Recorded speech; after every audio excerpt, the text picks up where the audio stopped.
雨夜如注。高楼天台上，风把沈长夜的发丝吹得凌乱，雨水顺着额头往下流，和血混在一起。他胸口被捅了一刀，血流不止，脚下是城市万家灯火，他却只觉得冷，从骨子里往外冷。面前两个人相拥而立，许恒之，一个他苦心经营7年的未婚夫；沈映月，他同父异母的妹妹，柔弱无害，楚楚可怜，是众人口中的小白花。此刻，许恒之揽着沈映月，低头吻去她脸上的泪珠，语气温柔的像是哄她：别怕，月月，很快就结束了。长夜死了，沈家的股份自然就是你的了。沈映月红住眼眶，可是姐姐，她会不会很痛？许恒之轻笑了一声，从他拿你当亲妹妹的那天起，他就该习惯痛了。沈长夜听住，笑了，笑的眼泪和雨一起往下掉。原来自己这么多年，竟只是别人眼里可以随便牺牲掉的棋子。他死前最后一个念头不是不甘，而是他竟然这么傻。下一秒，脚下一空，他的身体像被撕开，往无尽黑暗坠落。长夜，长夜，你发时魔呆，耳边忽然传来熟悉又陌生的声音。沈长夜猛地睁开眼，迎面撞上的是助理小琴放大的脸，眸子里写满了焦急。你要是再不进去，徐总可就要亲自出来请你了。小琴压低声音，今天可是你订婚宴啊，你怎么一副要上刑场的样子？订婚宴？沈长夜愣住，猛然低头看向自己的手，白皙细嫩，手背上没有那道当年为救许恒之而留下的狭长伤疤。他下意识摸向胸口，那里也没有血，没有痛，只是心跳剧烈。他抬头看见镜子中的自己，23岁，意气风发，眉眼清冷却带着年少不谙世事的锋利，正是3年前他和许恒之订婚的那一晚。他重生了，重生回一切悲剧还没开始的节点。那个把他推下楼顶的男人，此刻正拿着钻戒，准备套在他指上。那个踏着他尸体上位的乖巧妹妹，才刚回国，被他亲自接回沈家。上一世，他在这里把整个人生交给了错的人。这一世，他只觉得好笑，真是个天大的笑话。宴会厅灯火璀璨，无数目光聚焦在他身上。沈长夜扶着栏杆站在厅外的露台上，听住里面主持人说，接下来有请我们的女主角，沈氏集团未来继承人沈长夜小姐。小琴拉了他一下，姐，真得进去了。沈长夜回过神，唇角微微一勾，及时磨。戏还没开场，他拿出手机，指尖迅速在荧幕上滑动，调出一串刚刚收到的照片。照片里，酒店走廊昏暗的灯光下，一个女人搂着男人的脖子，吻得投入。那张脸，他再熟悉不过，沈映月。前世，他一直以为映月单纯乖巧，被家里忽略，需要他这个姐姐给点关心和保护。直到后来，母亲的病情被故意隐瞒，家族资金被默默挪用，合作案被抢走，他还帮着映月收拾烂摊子。最后，映月踩着他的血，把真千金与白月光的名号戴在头上。这一世，沈长夜把手机收好，转身回到宴会厅。灯光打在他身上时，他抬眸，所有人的视线都被狠狠吸引住。那是与上一世截然不同的眼神，不再懵懂依赖，而是冷静、清明，带着掌控全局的从容。许恒之从台下迎上来，笑得温柔又得体。长夜，他伸出手。沈长夜看了他一眼，没有搭。主持人一愣，全场也有些骚动。许恒之脸色一僵，很快又强行圆场。长夜今天紧张了，说着，他主动握住他的手。他刚要开口，宴会厅大门却忽然被推开。姐姐，一身白裙的沈音月小跑进来，眼眶微红，像是委屈又像是惊喜。她一进门就成为焦点，纯白礼服，精致妆容，配上她那双会说话的眼睛，简直是从小说里走出的白月光。对不起，我来晚了。她咬唇，低头。路上堵车，有人已经在窃窃私语，这就是沈家的二小姐。好漂亮。沈音月走到沈长叶面前，乖巧地拉住她的手，姐姐，我真替你开心。沈长叶淡淡地看着她，那眼神冷得像要将人剥去伪装。是吗？她忽然笑了一下，那你要不要也替自己开心一点？沈音月一愣，下一瞬，宴会大屏幕忽然闪烁，原本准备播放的订婚祝福影片被插入打断，画面猛地一转，酒店走廊，昏暗灯光下，沈音月搂着一个男人的脖子，热烈接吻。那男人穿着普通衬衫，但侧脸足够清晰。全场瞬间安静，接着爆出一片惊呼。那不是沈家的二小姐吗？天啊，这角度不像是 P 的。沈音月整个人僵在原地，脸色惨白，手指抖得几乎抓不住裙子。不可能，她死死咬着嘴唇，这是假的。姐姐，沈长叶没看她，平静地掏出手机，按下拨号键，电话直接外放。不多时，对面的声音响起，是沈父。长叶，订婚顺利吗？他慢悠悠地说，爸，你现在有空看个直播吗？主角是你最疼爱的小女儿。沈音月啪的一下夺过他手机，爸，不是你想的那样。是姐姐。沈父那头沉默了几秒，声音阴沉，你们先把宴会办完，回来再说。电话挂断。宴会厅里的气氛尴尬到极致。许恒之脸色铁青，眼底第一反应不是心疼映月，而是往四周扫去。他在想，这些照片会不会牵连到自己。沈长叶旁若无人地整理了一下礼服，语气云淡风轻，不好意思，各位，家务事让大家见笑了。他停顿了一下，斜睨许恒之一眼，不过既然事情这么多，今天订婚就先取消吧。全场哗然。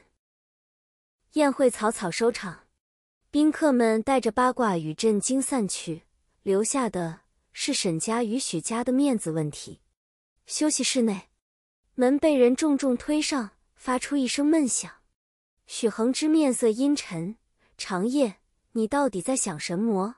他站在门口，压着怒气，却还维持着绅士的外表。就算你跟映月有矛盾，也不该在大庭广众之下这么难堪他。你知道今天是多少人盯着我们吗？你知道这对我们两家意味着什么吗？沈长叶坐在沙发上，慢条斯理地倒了杯水，喝了一口。你说的我们，他抬眼，是指你和映月，还是你和我？许恒之一愣。长叶，你在胡说什么？我说错了。他勾了勾唇角。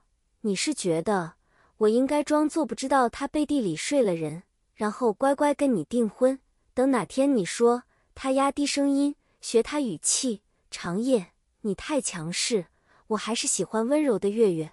所以许恒之身体一僵，这句话他明明上一世还没说出口，就把他推下楼顶，这一世他竟然先替他说了。长叶，他深吸一口气，努力让自己保持冷静。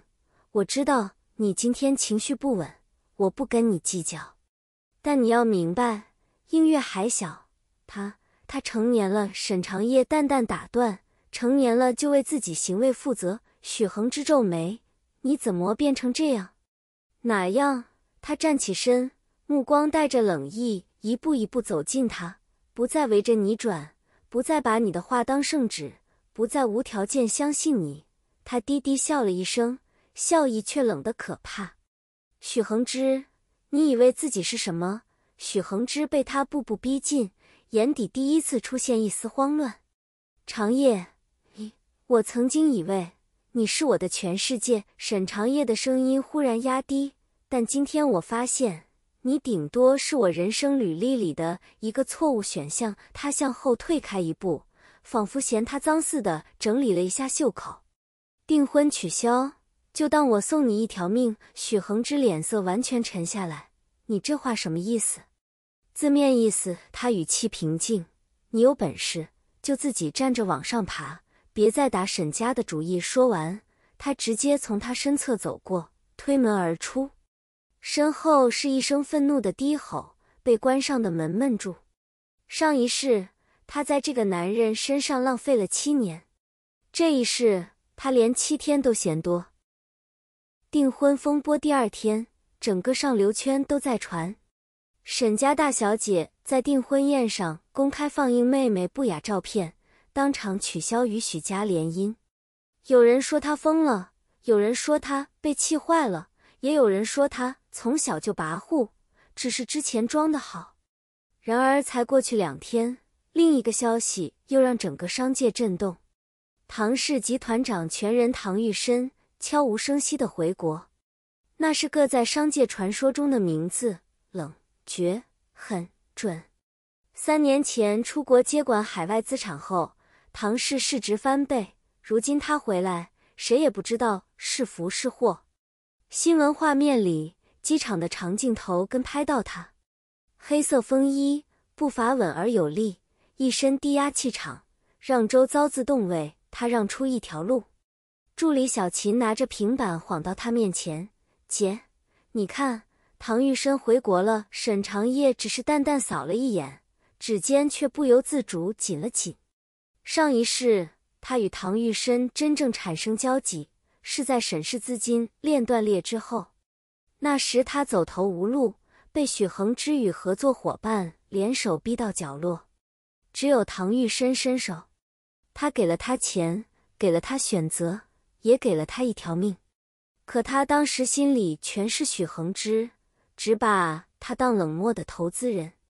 直到后来，他才明白，他那一句句理智疏离的提醒，都是为他好。最后一次见他，是在楼顶，血腥味浓得让人作呕。他陪着他从失血到失温。他死前想拉他的手，嘴唇却只艰难吐出一句对不起。他什么都没说，只是低头吻了吻他的额头。那是他第一次，也是最后一次感受到他明目张胆的温柔。姐，小秦小心翼翼地晃了晃他，你怎么又走神了？没事。沈长夜收回思绪，眼底一瞬间恢复清明。唐氏最近是不是要和我们竞标那块地？对啊，小秦点头。你之前不是说稳拿的吗？他嘴角微扬，那就好好拿下来。不过这一次，他想换种方法。既然上天让他重来一次，他不打算再错过那个曾经为他拼命的人。竞标会当天，会议室门一关上，空气中的压力立刻变得沉重。沈氏与几家大型企业一同竞争，最具威胁的无疑是唐氏。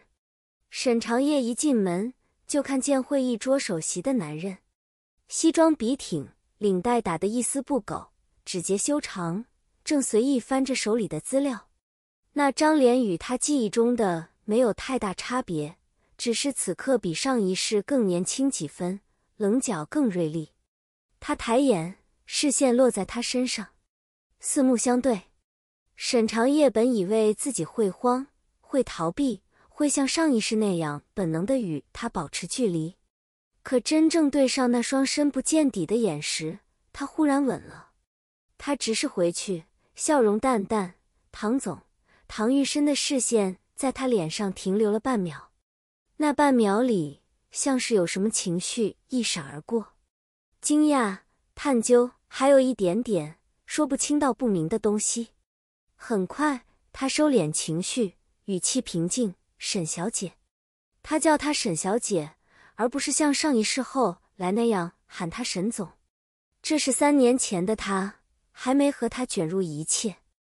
会议过程波涛暗涌，其他公司在报价，沈长业却在盯着唐玉生看，不是看他的脸，而是在看他的反应、微表情、手指敲击桌面的频率。他记得上一世的结果是唐氏拿下那块地，而唐玉生在会后单独叫他去谈合作。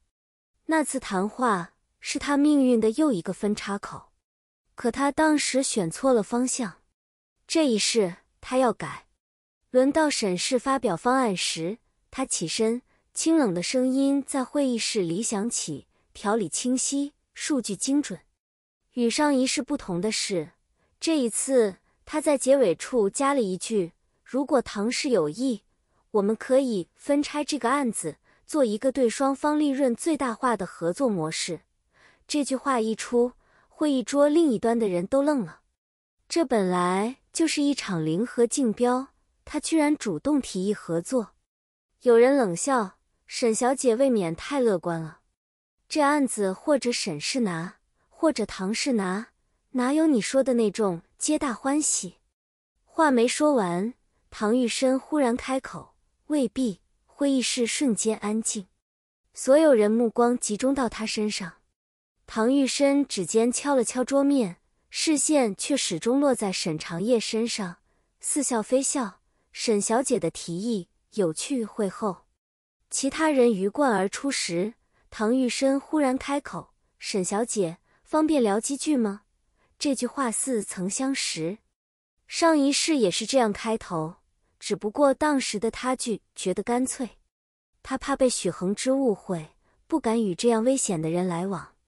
如今他只是淡淡一笑，当然。会议室隔壁的小茶室，窗边光线柔和，桌上只放着2杯刚泡好的咖啡。唐玉生手指扣着杯沿，随意问：沈小姐今天的表现和传闻中有点不太一样。沈长业挑眉：唐总都听到什么传闻了？比如，他似笑非笑，沈家的大小姐温柔有礼，知书达理，不爱出风头，更不会在订婚宴上当众砸自己妹妹的场。一提到订婚宴，那段被全城当成笑话转发的影片立刻浮现在脑海里。沈长业却一点不慌：唐总觉得我今天像哪中？唐玉生沉默了2秒，忽然换了个问题：你为什么要放那段影片？因为看不惯，他毫不避讳。看不惯有人踩着我的头做人设。只是这样，他的眼神太锋利，像是要把人看穿。沈长业迎上去：唐总觉得还能有什么？空气安静了片刻。片刻后，唐玉生低低笑了一声，那声音压得很低，听不出情绪。有意思，他莫再追问，只是把桌上的文件推到他面前。合作案初步条款，他语气平淡：你可以回去再想想。沈长业接过，翻了几页，忽然抬起头：我现在就可以答复。唐玉生微微一挑眉：哦，我同意合作。他合上文件，不过有一个前提。说。唐总不要把我当成谁的附属。他目光清亮：我不是许家的附属，也不是沈家的附属，更不是任何男人的附属。他顿了读，露出一个有点张扬的笑：只要你看得见我这一点，我就敢跟你一起赚钱。这句话把唐玉生眼底某种深藏的情绪轻轻勾了一下。他盯着他看了很久，终于伸出手：合作愉快，沈总。这一世他第一次叫他沈总。合作消息一出，圈子里议论翻天。沈氏和唐氏联手，这背景也太硬了吧！许家怕是要气吐血。早就看出来许恒之配不上沈长业，还想吃2家，风声越传越夸张，自然也传到了许恒之与沈英月耳中。某日慈善酒会，所有人几乎都在等沈长业、许恒之、沈英月与唐玉生4人同场的修罗场。沈长业穿着一身红裙入场，气场全开，压得整场女众抬不起头。红色本是最张扬的颜色，但穿在他身上却有种冷艳与疏离并存的美。他刚拿起一杯香槟，就听见身后传来一声略显熟悉的温柔：“长夜。”他回头，是许恒之。男人今天刻意打扮过，西装笔挺，脸上挂着即使被打脸也能维持的温润笑容。有空聊聊吗？他试探助问。我们之间总该说清楚。沈长夜看着他，忽然觉得有些可笑。上一世他多希望他能这么说清楚，哪怕提前告诉他自己不爱他，爱的是映月，他也能早点放手。可他没有，他选择欺骗，选择利用他家，选择杀人灭口。这一世他早已没有耐心。我以为订婚宴那天已经说得很清楚了，他道。许恒之深吸一口气，压下脾气。长夜，我知道你在气我。不，你误会了。他笑了笑，我已经懒得气你了。许恒之被噎住。就在此时，一道柔柔的女声插了进来。姐姐，别这样跟恒之哥说话，好吗？沈映月挽着一个女伴走过来，今天的她一身淡蓝礼服，妆容清淡，看起来无害极了。她眼眶微红，像是仍没从订婚宴的打击里走出来。那天的事，是我不好，你要责怪就怪我，不要怪恒之哥。旁边已经有人开始小声议论，看吧，明明是姐姐太过分了。许恒之也顺势接话，是阿长夜，那天你当的一声，玻璃轻轻敲击。有人忽然开口，唐总到了，人群自动让出一条路。唐玉伸出现在灯光之下，黑色西装里的身形修长挺拔，冷峻的眉眼一扫而过，酒会的嘈杂声立刻下去了1/3。主办方热情迎上去，旁人纷纷围上前去寒暄。几乎没有人注意到，在那一众问候声里，他的目光第一时间落在了角落的红裙女人身上。沈长夜与他视线相接，淡淡的举了举杯。在所有人惊讶的目光中，唐玉伸颈直接绕过主办方，径直朝他走来。唐总，主办方干笑着想挽回场面，这边请。唐玉伸只汗了汗，脚步不停。他在沈长夜面前停下，低头看了他一眼，唇线微弯，来得挺早。庞府两人不是在一群人八卦围观的修罗场，而是提前约好了一样。周围瞬间静得真落可闻。许恒之的脸色肉眼可见地青了。沈映月咬着唇，眼里浮上难以置信的水光。你们认识？他声音发颤。不太熟。沈长夜淡声道，侧身避开了唐玉伸的手，只是合作伙伴。唐玉伸看了他一眼，莫戳破，顺势改成与他并肩而立。合作而已。有人小声嘀咕，唐总这态度像吗？不得不说，这画面实在太好磕了。红裙冷艳，黑衣如夜，两人站在一起，像是天生就属于同一个画面中的人。许恒之终于忍不住，笑容僵硬地开口，唐总，长夜他最近情绪不太稳定，有些事可能做得冲动了点。我觉得他挺清醒的。唐玉伸淡淡接了一句。四周一片倒吸凉气的声音。唐玉伸又看向沈长夜，语气不咸不淡，至少知道该跟哪种人站在一起。这句话活像当众往许恒之脸上扔了一巴掌。修罗场正式开始。酒会结束后，沈长夜回到车里，靠在座椅上，闭了闭眼。小琴开着车，小心翼翼地从后视镜偷看他。姐，你今天帅爆了。他懒懒地睁眼。那个许恒之刚刚脸都绿了。小琴忍不住笑，唐总那几句话简直是替你出气啊。沈长夜却没有跟着笑，他指尖无意识地在腿上敲着，脑中浮现的是唐玉伸今天几个细微的表情。他刚刚说只是合作伙伴时，他眼底一闪而过的沉暗。许恒之提到他情绪不稳时，他在他肩上的那一瞬停顿。他说至少知道该跟哪种人站在一起时，那语气里压住的一丝不容置疑。上一世，他总觉得这个人太冷，不近人情，做任何事都只看利益得失。而这一世，他发现，他的很多反应像是带住情绪的。不仅如此，还带着一种他说不上来的复杂。姐，小琴叫了他一声，你是不是在想唐总？沈长业失笑，你胆子大了，连这种话也敢说。我就是觉得，他看你的眼神跟看别人不太一样。小琴撇嘴，怎么说呢？有一点像。像什么？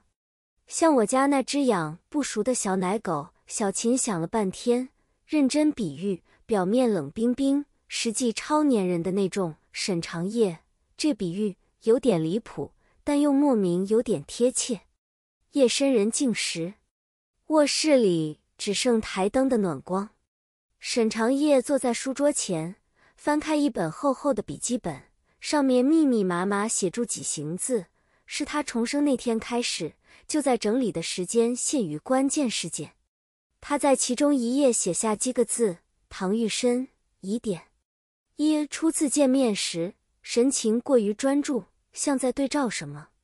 二，听到订婚宴风波时，眼底有明显的情绪波动。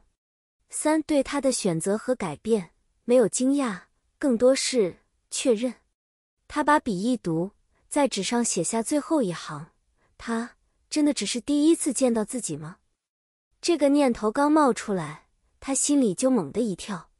不会吧？众生这种事，怎么可能发生在两个人身上？可一想到上一世他为他挡刀，为他收尸，最后看着他死去时那双眼里的绝望，他忽然觉得一切好像也没那么不可能。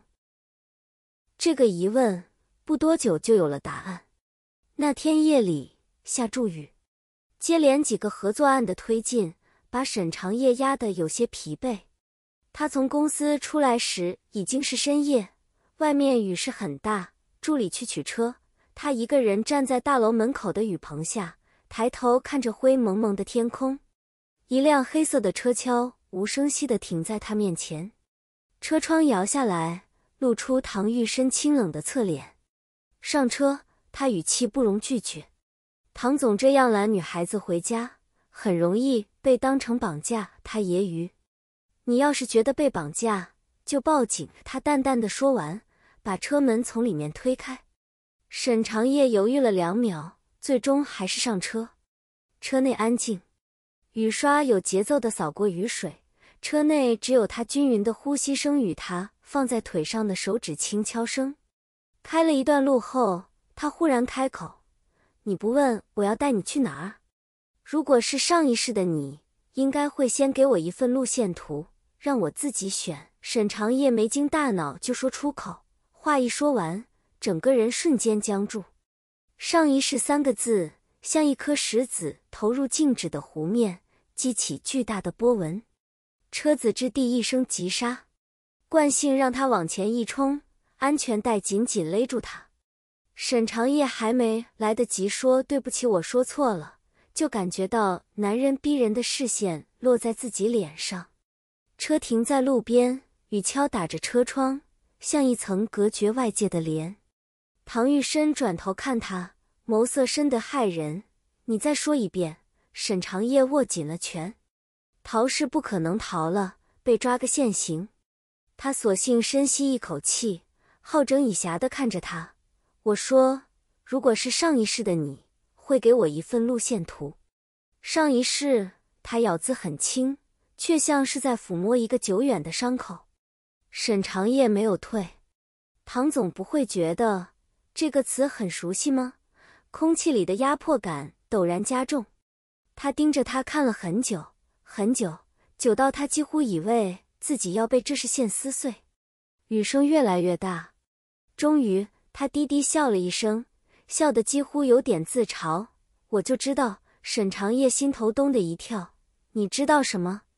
我就知道你变了，不是没理由。他仰头靠在椅背上，闭了闭眼，在睁开时，那双冷峻的眸子里掀起了真正的风暴。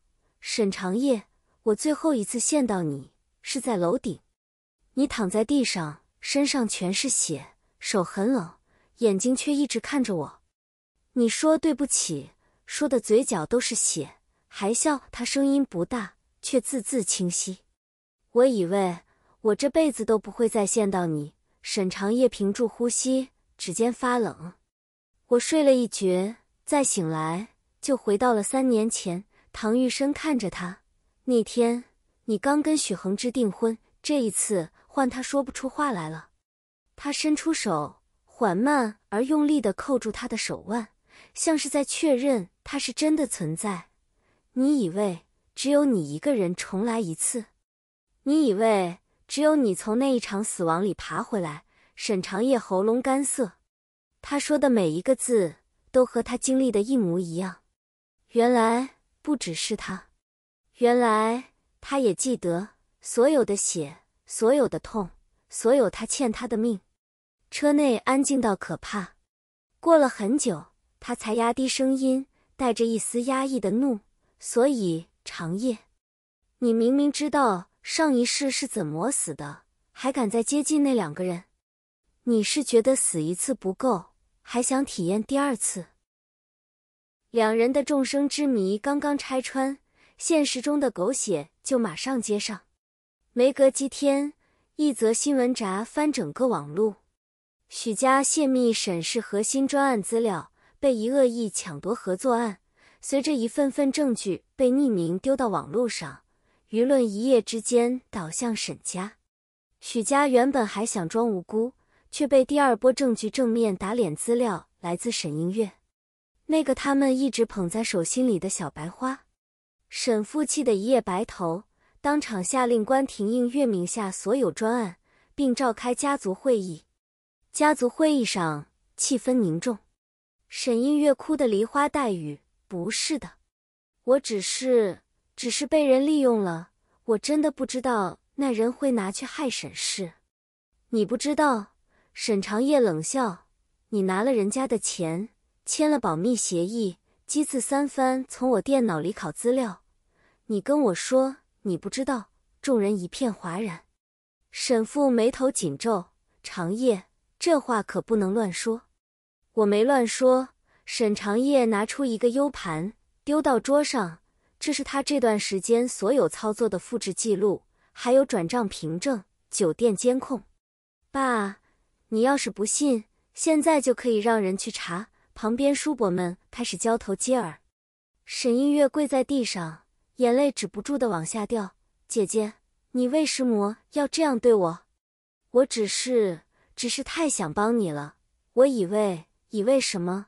沈长夜俯视他，以为我笨到看不出来。你喜欢许恒之，这句话像一颗炸弹，把所有人的视线全部拉过来。沈映月脸色惨白，嘴唇抖得说不出话。沈长夜懒得再跟他周旋。爸，家丑我不想外扬太多。他收回视线，这件事你决定怎么处理，我都会配合。但审视以后的核心资料，请不要再让不相干的人碰。不相干3个字用得极狠。沈父闭上眼，重重叹了口气。映月，他终于开口，声音老了几岁。从今天起，你搬出沈家，去你妈那里好好反省。沈映月的哭声瞬间被掐断。他抬头，死死盯着沈长夜，眼底那点早已被撕裂的人设碎片彻底露出獠牙。你就这么恨我？你抢走我爸，抢走我的家，抢走恒之哥，抢走所有人的视线，现在还要把我赶出去？谁抢谁的？你心里没数吗？沈长夜冷冷回望他，这里本来就是沈家。这一刻，所有人都看得很清楚，从头到尾是沈映月把可怜的自己当成筹码，一步步往上爬。是他把自己的嫉妒与贪婪包装成无辜。所谓的被抢走，不过是自我感动的说法。